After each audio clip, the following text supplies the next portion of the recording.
noite para todas e todos. Graças a Deus, estamos reunidos mais uma vez em nome de Jesus. E é um desafio tremendo, né, gente? Estudar o Evangelho é a nossa lição de casa de todos os dias. É o pão da alma. Falar do Evangelho é um desafio tremendo, porque a gente pode admirar Jesus, nós admiramos Jesus, mas andar com Ele não é nada fácil. Nós vamos ver, nada fácil no sentido de acompanhar os seus pensamentos, as suas atitudes, para que nós possamos efetivamente formar uma sintonia com a atmosfera crística. Que bom que nós estamos fazendo esse exercício aqui. Hoje nós falamos de acolhimento na leitura do livro, falamos de piedade na leitura do Evangelho. O que seria de nós não fosse a novidade que Jesus trouxe relativamente à misericórdia? O que seria de nós? Só que por conta disso, essa foi uma das razões pelas quais ele foi muito combatido. Eu vou usar uma expressão minha, depois eu uso uma expressão do Emmanuel, tá? O Emmanuel é o mentor espiritual do Chico Xavier, coordenador da obra mediúnica dele. Eu torço muito para ele estar reencarnado entre nós, para nos ajudar nesse momento de transição planetária.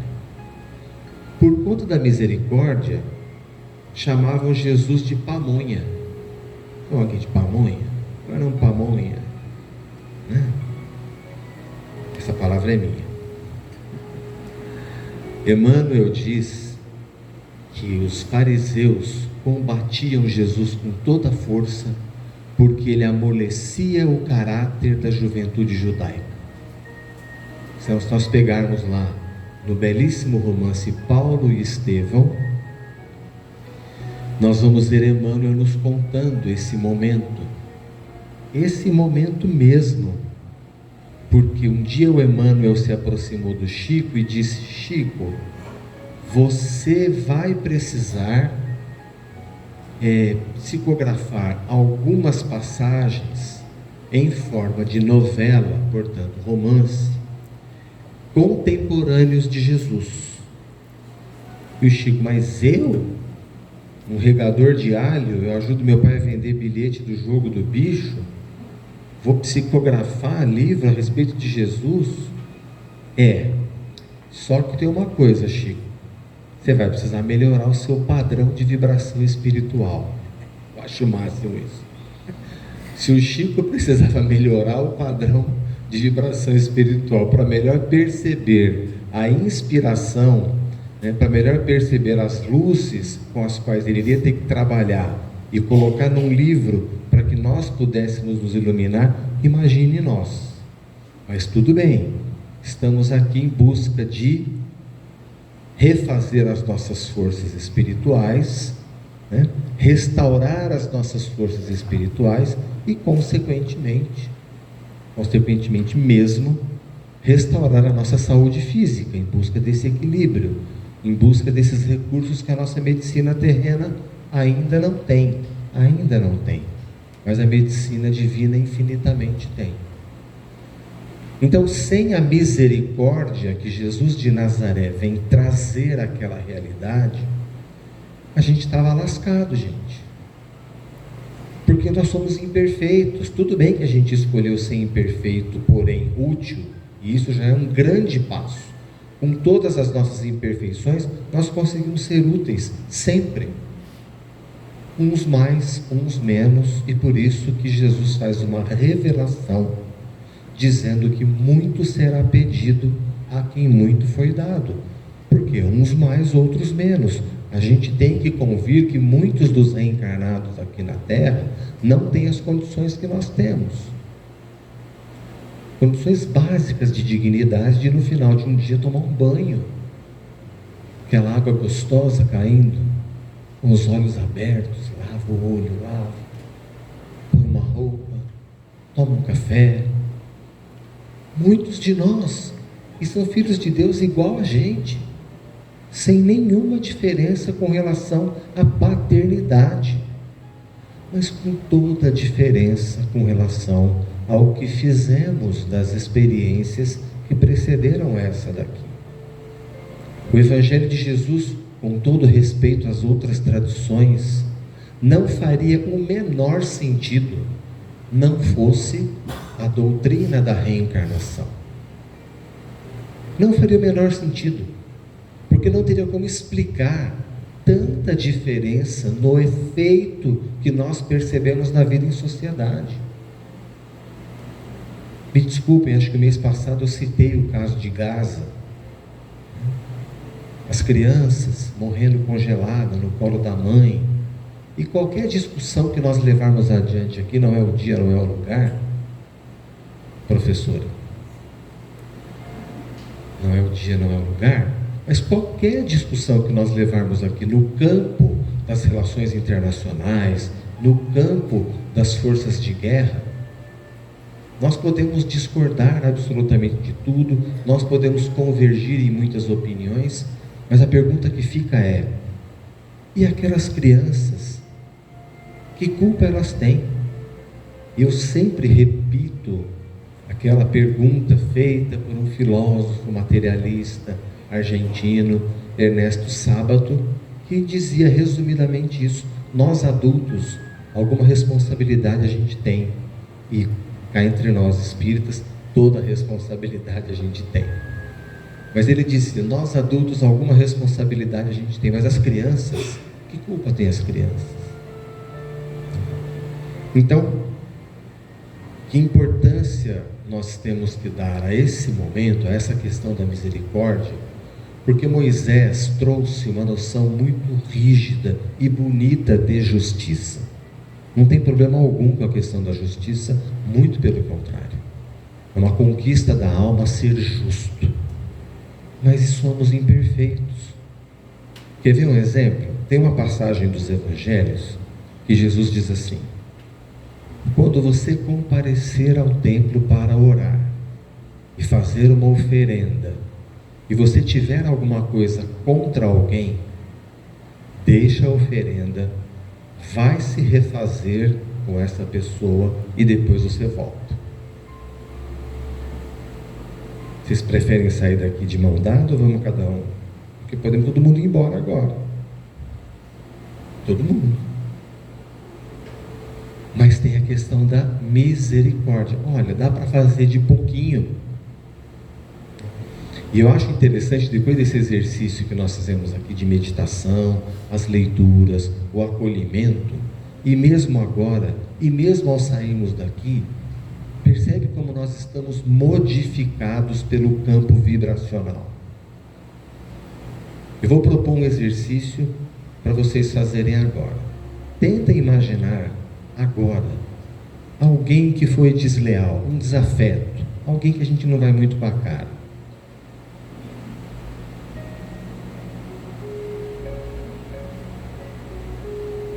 Eu estou errado em dizer que o nosso pensamento não é tão belicoso de violento, do que quando nós estamos fora daqui, dentro de uma outra atmosfera? Vocês percebem isso? Porque nós estamos acolhidos, nós estamos relaxados, nós estamos numa atmosfera saturada de fluidos, inspirados em Francisco, amante da natureza, como lido na mensagem, que nos acolhe, que nos abençoa, que nos protege, que nos restaura, que nos alimenta, que nos alegra. Olha, o que é a natureza, né? Tão maltratada, justamente por nós, que estamos no topo da cadeia evolutiva, nós não estamos conseguindo cuidar direito da nossa casa. ainda dá tempo, nós precisamos reagir. Então, nós não precisamos ir embora porque ainda temos alguma coisa a acertar lá fora. Tudo bem que é bom fazer isso o quanto antes. Quem disse isso? O nosso estimado professor Jesus de Nazaré, quando diz: se você tem alguma coisa contra o teu adversário, reconcilia-te enquanto estás a caminho. Por quê? Porque nós podemos desencarnar a qualquer momento. E como foi difícil organizar essa reencarnação, gente. Não é nada fácil. Nós temos que dar conta de conciliar a nossa herança genética espiritual, né? Espiritualmente somos herdeiros de nós mesmos, né? Trazemos uma carga de registro no nosso perispírito. Ela está sediada na mente, mas se manifesta no perispírito, que vai moldar o futuro corpo físico, que também tem os componentes genéticos dos genitores, para termos esse corpinho que nós temos aqui. 59 anos, 85 quilos, estamos aqui trabalhando, com a oportunidade de usar as ferramentas que temos disponíveis no planeta para a nossa autoconstrução. Mas estamos aqui também nesse hospital escola, cuidando das nossas neuroses, dos nossos medos, do nosso sentimento de posse,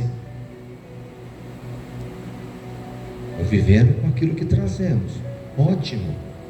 Mas somos 8 bilhões de reencarnados.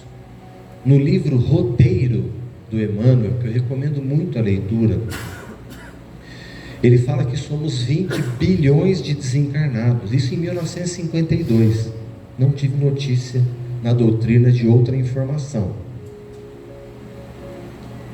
28 bilhões de almas interagindo o tempo todo, de encarnado para encarnado, de encarnado para desencarnado, de desencarnado para encarnado, de desencarnado para desencarnado, numa convivência com uma diversidade que é muito saudável para o nosso desenvolvimento. Porque na uniformidade, na homogeneidade, para quem que nós vamos oferecer a outra face? Como que nós vamos ser fraternos se já está tudo bem? Se já está tudo bem, nós vamos chegar lá. Nós já teremos vencido a fase de enfrentar os preconceitos de toda forma, do racismo, do machismo, da LGBTfobia. Vocês viram as notícias agora no Dia da Mulher? 9 entre 10 mulheres agredidas, violentadas, abusadas, foi na frente de um parente, na frente de uma criança. Mas esse é o lugar onde é o ideal para nós reencarnarmos? Sim. Quem disse isso em outras palavras? Novamente, o nosso estimado professor Jesus de Nazaré. Se o teu filho te pede pão, você dá pedra? Se o teu filho te pede um peixe, você dá uma serpente? Não. Vocês são imperfeitos, orgulhosos, egoístas, sabem dar o melhor para os filhos de vocês, que dirá a infinita perfeição. Então, realmente não é uma questão de orgulho, muito pelo contrário, mas é uma questão de ter opinião. O Evangelho de Jesus, sob a ótica espírita, faz toda a diferença. Do contrário, teria que admitir que existem vários deuses, ou que Deus falha, não vê o sofrimento de alguns filhos. Não, Ele vê e dá a cada um segundo suas obras. Essa é a revelação. Muita gente não acredita, sem problema. Nós espíritas entendemos perfeitamente que esse Jesus de Nazaré, pamonha era o de menos, a gente chamava ele de coisa muito pior, né? Imagina a hora que ele estava sendo espancado até a morte, do que não xingaram ele, o que os fariseus não urdiram para levar aquele moço novo, que pregava para vilarejos. Mas que pregação tão atual, meu Deus, que pregação tão atual. Um belo dia, ele estava... São várias passagens dos evangelhos que Jesus está à mesa com os discípulos comendo, né? Ele aproveita ali, é gostoso mesmo, né? A gente está numa mesa batendo papo, trocando ideia, escolhendo o que dialogar. Aí é uma questão nossa, né? Mas chegou um pessoal, disse o texto, de má vida. E aqueles fariseus que chamavam ele daqueles nomes bonitos, disseram para os discípulos assim: ah lá o teu mestre, comendo com gente de má vida. Jesus só não era bobo, ele escutou. Ele escutou, só que ele não se alterou. Já pararam para pensar nisso? A gente é assim quando lê aquele comentário no Instagram desagradável, ou quando leva uma buzinada ali na rua, né? No nosso atual nível de evolução, a gente para e fala assim: pai, ele não sabe o que faz.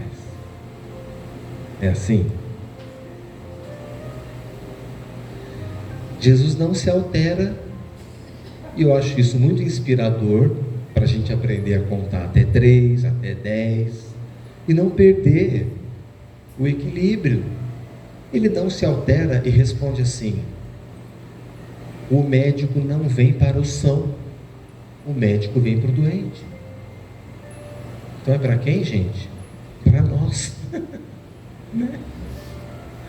Porque nós estamos aqui acolhidos por conta da misericórdia, porque a gente ergueu a espada lá atrás.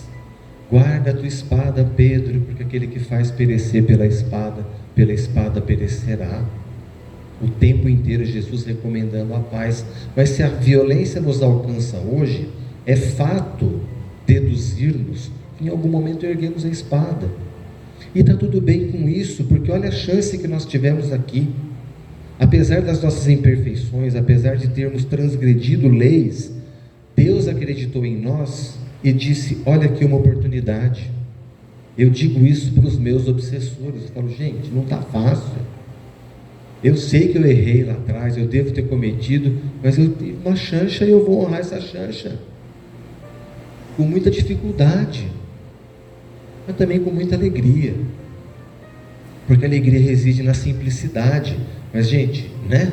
Nós temos que dar conta do trabalho, nós temos que dar conta da família, nós temos que dar conta da deslealdade, da buzinada, nós temos que dar conta da nossa própria limitação e ignorância, da nossa falta de disposição de buscar a pessoa e pedir perdão, de abrir a porta para perdoar. E é um exercício permanente até quando? Até quando a gente desencarnar. Alguns nem na morte abaixam a crista. Quem trabalha com sessão mediúnica que sabe disso, né? Que vai precisar 1, 2, 3, 4 sessões para conseguir entender, né, a ficha cair. E a importância de estarmos aqui, é porque junto de nós, muitas vezes, vem aquele que fez sintonia. Não é necessariamente um obsessor, mas como a gente oscila, né? Nem sempre a gente mantém um pensamento elevado. Como a gente oscila, vibração, frequência, sintonia. Formou sintonia, a gente pode estar acompanhado de alguém menos feliz. Ok, tudo bem com isso. Olha a importância do Evangelho no lar. Já já eu falo disso. Mas vindo para cá, ouvindo o Evangelho, os franciscanos acolhendo, orientando, explicando que nós, com muito esforço, estamos honrando a oportunidade recebida, que temos olhado para o Evangelho com muita dedicação, com muito carinho, olhando no espelho, como nós estamos reagindo, como tem sido o alinhamento das nossas atitudes às recomendações de Jesus, nesse processo divino de transformação da água em vinho. Porque lá naquele casamento, que o texto diz que Jesus transformou água em vinho, mas que nenhum de nós tem a possibilidade de provar, Emmanuel pinça um versículo antes, onde Maria, devia ser uma festa de algum parente ou alguém muito íntimo, porque a mãe de Jesus também estava lá, e ela fala: façam tudo o que ele vos disser.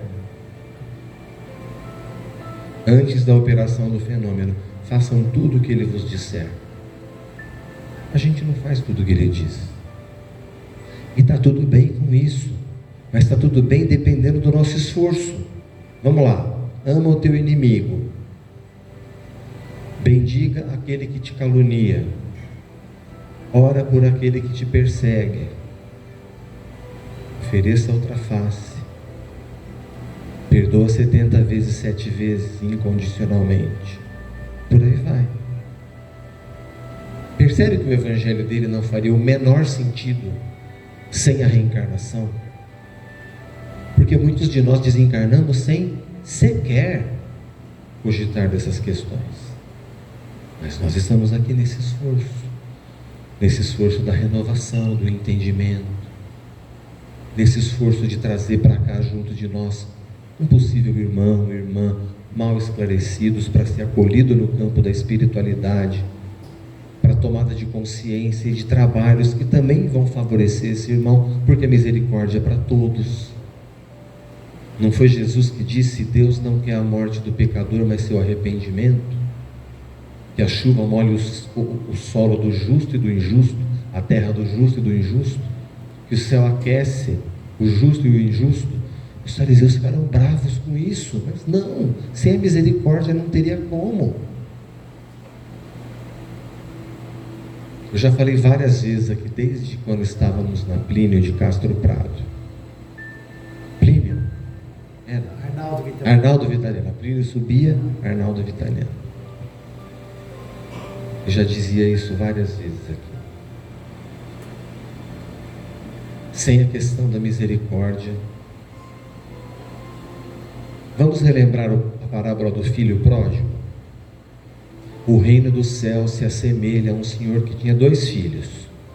Um mais novo pediu a parte dele na herança e foi para um país distante. O mais novo, nós, imaturos, imperfeitos, infantis no ponto de vista da espiritualidade, foi para um país distante, longe de Deus, longe desses princípios que estamos resumidamente falando aqui. Vocês podem ler lá, está escrito assim: ele deu os burros na água. Foi isso que está escrito? Não. Mas está escrito que ele não se deu bem. E não tinha o direito de comer a comida que os porcos comiam. Ele arrumou um emprego com uma pessoa que criava porcos. Aí ele falou: volto para a casa do meu pai. Não, mas como herdeiro, porque eu pus tudo a perder, mas como empregado. Os empregados do meu pai vivem melhor que eu. Assim ele fez e foi recebido em festa. O irmão mais velho ficou bravo, mas vamos analisar isso outro dia. O que Jesus disse? O reino do céu se assemelha a um senhor que tinha 2 filhos.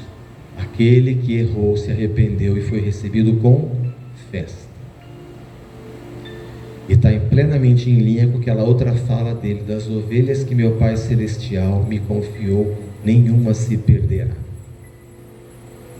Então, já que Jesus trouxe a misericórdia, já que somos a ovelha do seu rebanho, que presencialmente hoje nós busquemos em pensamento esse contato firme com Jesus, que somos do seu rebanho, que estamos com dor, por qualquer razão que seja, pela perda de um filho, do amor, da esposa, do marido, daquele que nós amávamos, que estava perto de nós até ontem e agora não está mais, da situação que mudou e nos trouxe novos desafios. Nós agora vamos dizer para Jesus: eu estou aqui, que a tua misericórdia, a tua piedade me acolha, para que eu, restaurado nas minhas forças espirituais, volte ao campo de luta, de batalha, enquanto estou reencarnado, honrando essa oportunidade que a tua justiça e misericórdia me deram. E esse alimento há de nos trazer força. Esse alimento há de nos trazer luz. Esse alimento há de nos trazer inspiração e o justo discernimento na continuidade da nossa caminhada. Isso. Obrigado, gente, que nós consigamos desenvolver cada vez mais o nosso reino íntimo de paz, melhor percebermos os recursos com os quais a providência divina nos alcança em todos os momentos de nossas vidas. Obrigado.